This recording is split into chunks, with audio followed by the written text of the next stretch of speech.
Okay. அணுக்கரு அணுக்கரு proof for அணுக்கரு நலிந்த வீக் ஃபோர்ஸ். பரவாயில்ல, முயற்சி பண்றீங்க. ஆமா. அதாவது ஒரு வார்த்தை சொல்றதுக்கு மூளை எப்படி தடுமாறுதுன்னா கண்டுபிடிக்கிறது எவ்வளவு கஷ்டம் இருந்திருக்கு, யோசிச்சு பாருங்க. கண்டிப்பா. இது நான் ஒண்ணு இல்ல, இது proof for nuclear weak force, அவ்வளவுதான். Proof for nuclear weak force, இங்கிலீஷ்ல அப்படியே சொல்லுங்க, proof for nuclear weak force. Proof for nuclear weak force, அவ்வளவுதான். இப்படி நேரா காட்டுங்க பாருங்க, செங்குத்தா காட்டுங்க, இப்படி காட்டுங்க, இணையாட்டு காட்டுங்க பாருங்க, நேரா எங்க காட்டுறீங்க, எப்படி காட்டுறீங்க, இங்க பாருங்க, என்னை பாருங்க எப்படி காட்டுறீங்க. இன்னும் திருப்பு, இன்னும் திருப்புங்க, இன்னும் திருப்புங்க, இன்னும் திருப்பு, இன்னும் கொஞ்சம், இப்படித்தான் காட்டணும். நீங்க எப்படி காட்டுறீங்க, இப்படி காட்டுறீங்க. இப்படி மூஞ்சிக்கு மேல பாருங்க.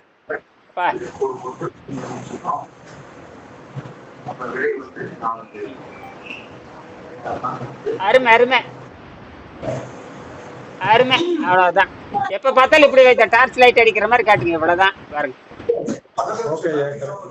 இதுதான், இதுதான் வந்து அணுக்கரு விசைக்கு சான்று, அணுக்கரு நலிந்த விசைக்கு சான்று, அணுக்கரு நலிந்த விசைக்கு சான்று. ஆமா. Proof for nuclear weak force, அவ்வளவுதான். Proof for nuclear weak force. ஆமா, நியூக்ளியர் வீக் ஃபோர்ஸ், அவ்வளவுதான். அணுக்கரு நலிந்த விசைக்கு அணுக்கரு நலிந்த விசை சான்று. அணுக்கரு நலிந்த விசை சான்று. It's and proofs for the அணுக்கரு weak force. atom weak forceங்க.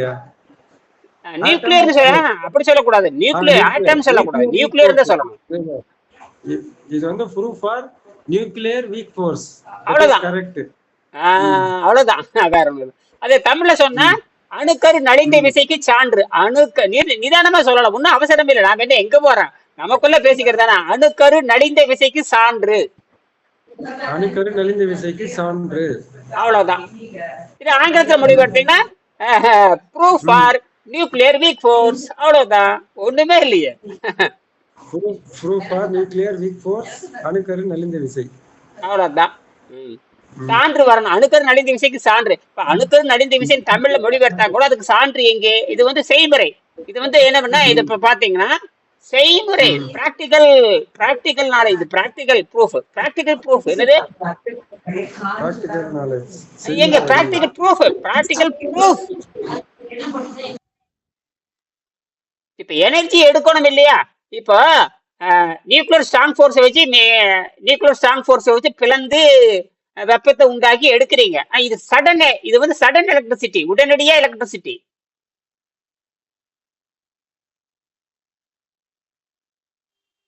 எங்க கட் ஆயிடுச்சு? இவங்க வீட்ல சவுண்ட் வாய்ஸ் அத வெளில வந்துட்டேன். பரவாயில்ல.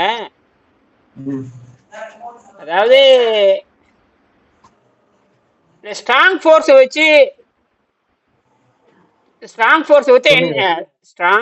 பயன்படுத்தி இப்ப அணுக்கரு விசை, nuclear power station, nuclear strong ஃபோர்ஸை வச்சு அது வெப்பம் உண்டாக்கி பண்றாங்க. இதுல வெப்பம் கூட இது வெப்பமே கிடையாது. இது வரைக்கும் ப்ரூஃப் 50 வருஷமா ப்ரூஃப் கிடையாது. அதுதான் இது கூலிங் மின்சாரம். இதுல வெப்பம் வராது. அதாவது நியூட்ரான் இருக்குது, நியூட்ரான் புரோட்டான் இருக்குதுல வர மாட்டேங்குது. அது வந்து பாத்தீங்கன்னா அவங்க ஃபிரிக்ஷன் ஜாஸ்தி ஆகுறதால அது வந்து ஹை ஃபோர்ஸ்ல வந்து ஃபிரிக்ஷன் வருது. அதனால வெப்பம் வருது, உராய்வு வருது, நிறைய டேமேஜஸ், லாசஸ் அதிகமா வருது. ரெண்டாவது வந்து இன்னொன்னு ஆச்சரியம் என்னன்னு கேட்டீங்கன்னா, அவ வந்து அந்த யுரேனியத்தை வந்து டெமாலிஷ் பண்ணி ஹீட்டை தான் ப்ரொடியூஸ் பண்ற, எலக்ட்ரிசிட்டி ப்ரொடியூஸ் பண்றது இல்ல. என்னது? எனர்ஜி ப்ரொடியூஸ் பண்றது இல்ல, ஹீட் தான் ப்ரொடியூஸ் பண்றாங்க. கரெக்ட். ப்ரொடியூஸ் பண்றதால எனர்ஜி வர மாட்டேங்குது. இங்க எனர்ஜி ஹீட் ப்ரொடியூஸ் பண்றதுல எனர்ஜி ஆட்டோமேட்டிக்கா வருது. இங்க ஹீட்டே கிடையாது, நேரடி கரண்ட், நேரடி பவரே வந்துருது. என்னது?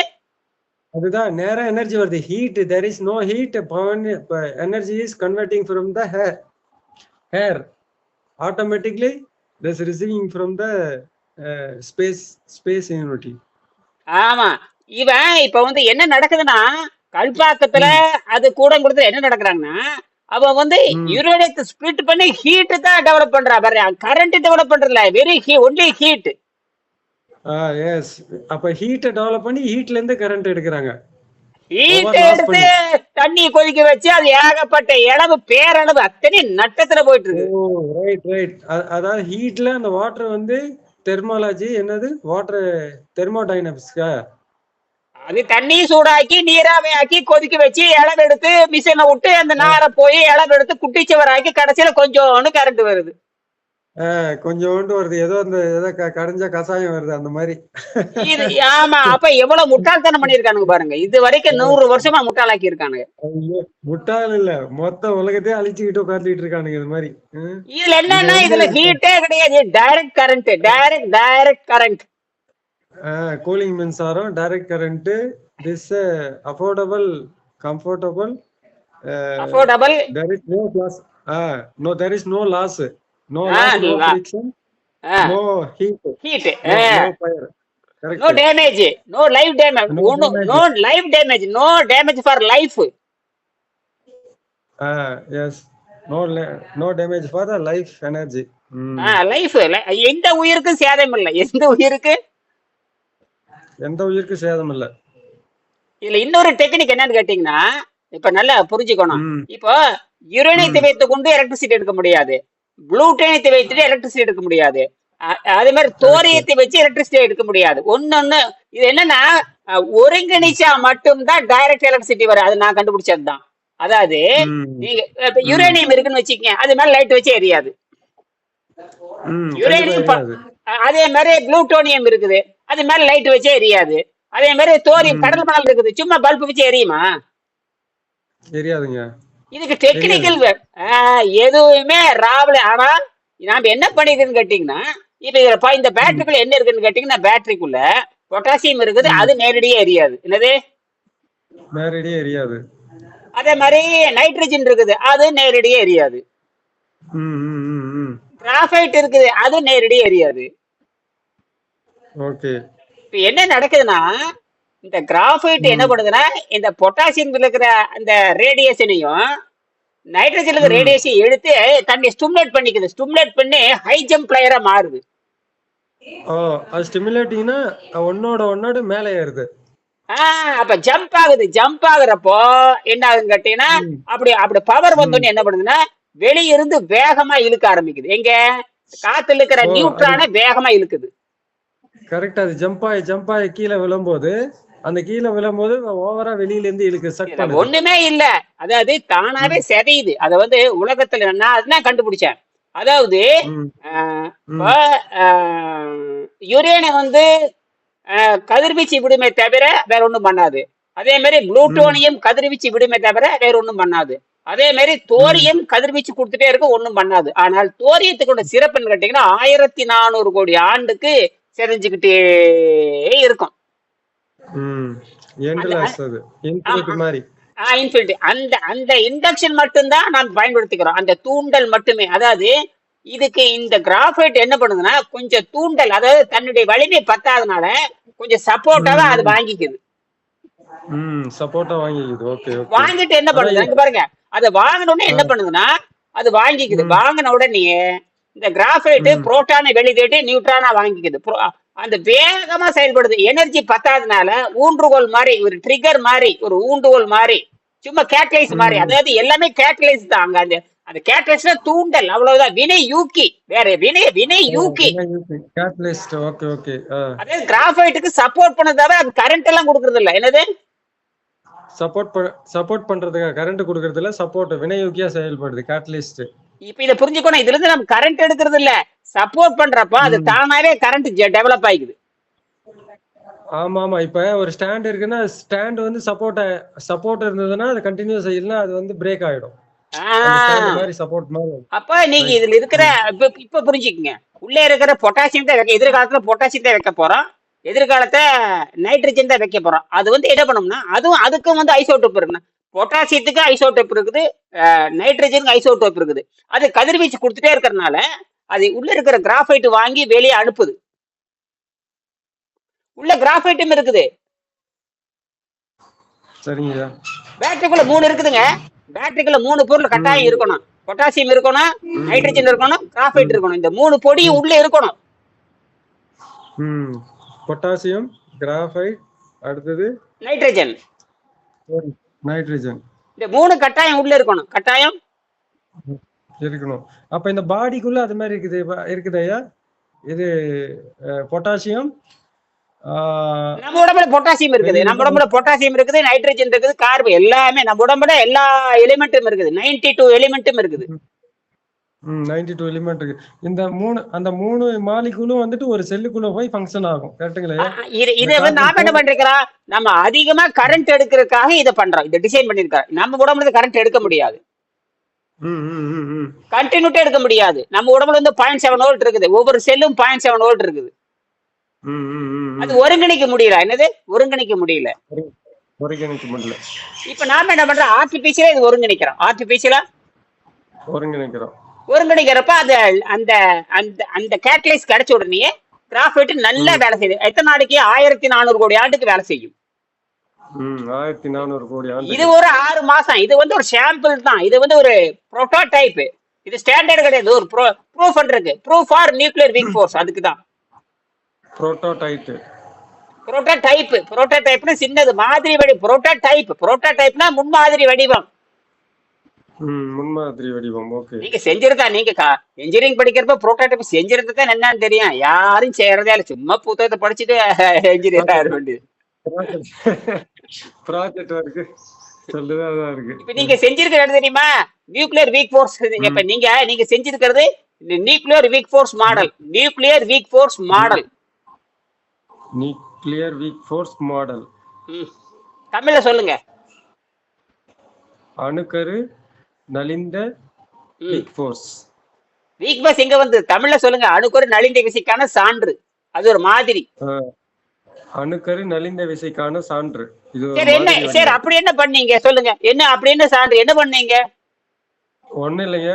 இது ஆக்சுவலா வந்து பேட்டரி வந்து 2 பேட்டரி வந்து வாங்கிட்டு வந்து, அந்த பேட்டரி வாங்கிட்டு வந்து கிராஃபைட் ஒட்ட வச்சு, அப்புறம் அந்த எல்இடி லைட்டு, சின்ன லைட் வாங்கிட்டு வந்தேன். அந்த லைட்டை வந்து செக் பண்ண, அப்புறம் வந்துட்டு கிராஃபைட் ஓட்டிட்டு கனெக்ஷன் எப்படி இருக்குதுன்னு செக் பண்ணேன். அப்புறம் செக் பண்ண பார்த்தா அது 3.2 வோல்ட் கிட்ட 3.225 வந்துச்சு அதுல இருந்து. சரி, அதை வச்சு 2 செக் பண்ண வந்துச்சு. மறுபடியும் ஓட்டிட்டு பாத்தீங்கன்னா 6.3 அந்த 6.5 கிட்ட அது மாதிரி வந்துச்சு மறுபடியும் டோட்டலா.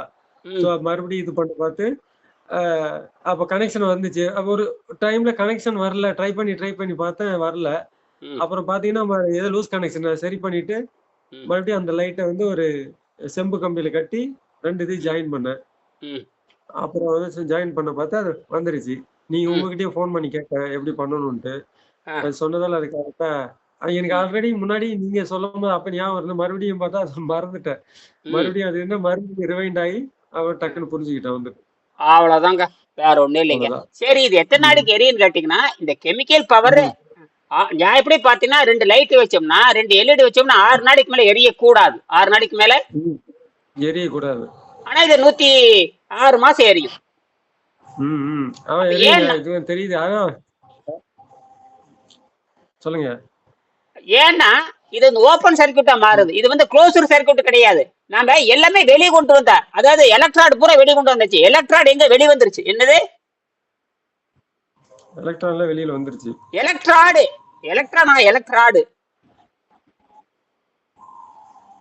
இது என்னது? இது வெளியே வச்சு ஒட்ட வச்சிருக்க, அதுக்கு பேர் என்ன? எலக்ட்ராய்டு. Graphite electrode. என்னது? Carbide electron.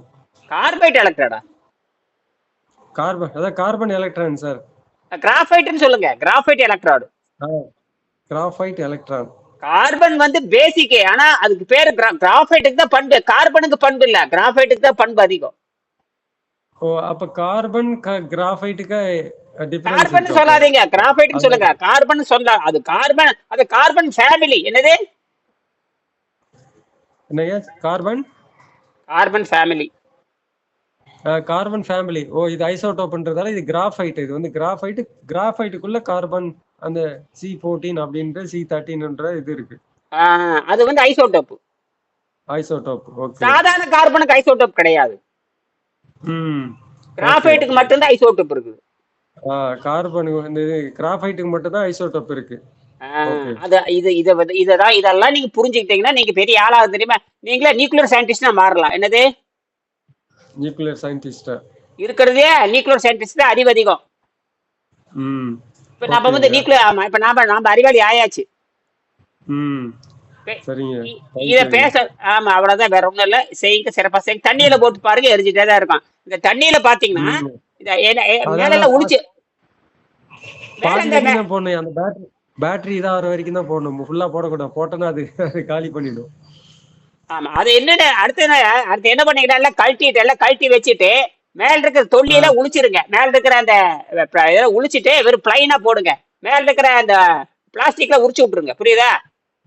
Okay okay. அப்ப மேல இருக்கிற அந்த ஸ்லீவ் எல்லாம் எடுத்துக்கிட்டு டைரக்டா போடுங்க. ஓகேங்க. மேல பிளாஸ்டிக்கா ஒட்டுச்சுன்னா பவர் கம்மியா இருக்கும். பிளாஸ்டிக்ல ஒட்டக்கூடாது. இந்த பிளாஸ்டிக்கே வந்து அந்த ரேடியேஷன் தடை பண்ணுது. கரெக்ட் தான். அந்த அது கொஞ்சம் கண்டக்டிவிட்டி கம்மி பண்ணும். அப்படின்னா உண்மையாலும் வீக் ஃபோர்ஸ் தான் இது. ஏன்னா இதனால எந்த சைடு எஃபெக்டும் கிடையாது. இப்ப ஒரு காயத்தை ம் கூட கடக்க முடியாது. மேல மெட்டல் வழியா இது வந்து மெட்டலோட தான் கான்டாக்ட் பண்ணுது. இந்த கிராஃபைட் மெட்டலோட தான் கான்டாக்ட் பண்ணும். என்னது மெட்டலோட தான் கான்டாக்ட் பண்ணும். வேற பிளாஸ்டிக் பேப்பர் வச்ச கூட கான்டாக்ட் பண்ணாது. பிளாஸ்டிக் பேப்பர் சாதாரண பேப்பர் வச்ச கூட கான்டாக்ட் பண்ணாது. அந்த அளவுக்கு வீக் ஃபோர்ஸ், அந்த அளவுக்கு வீக் ஃபோர்ஸ். Week force. அதனால ஆனா ஒண்ணு, இது கிராஃபைட்டுக்கு ஸ்ட்ராங் ஃபோர்ஸா மாறுது. இது கிராஃபைட் என்ன பண்ணுது, தன்னை ஸ்ட்ராங்கா மாத்திக்குது. என்னது தன்னை ஸ்ட்ராங்கா மாத்திக்குது. என்ன சயின்டிபிக்லா நமக்கு பாதிப்பு இல்லாத இருக்கனால வீக் ஃபோர்ஸ் சொல்றோம். அது கரெக்ட் தான். ஆனால் இதுதான் கிராஃபைட்டுக்கு சாப்பாடு. என்னது இதுதான் கிராஃபைட்டுக்கு சாப்பாடு. அதுதான் பவரா மாறி உலகத்தை ஆள போகுது. மீண்டும் இதை பத்தி பேசுவோம். சரியா? நன்றி. ஓகேங்களா.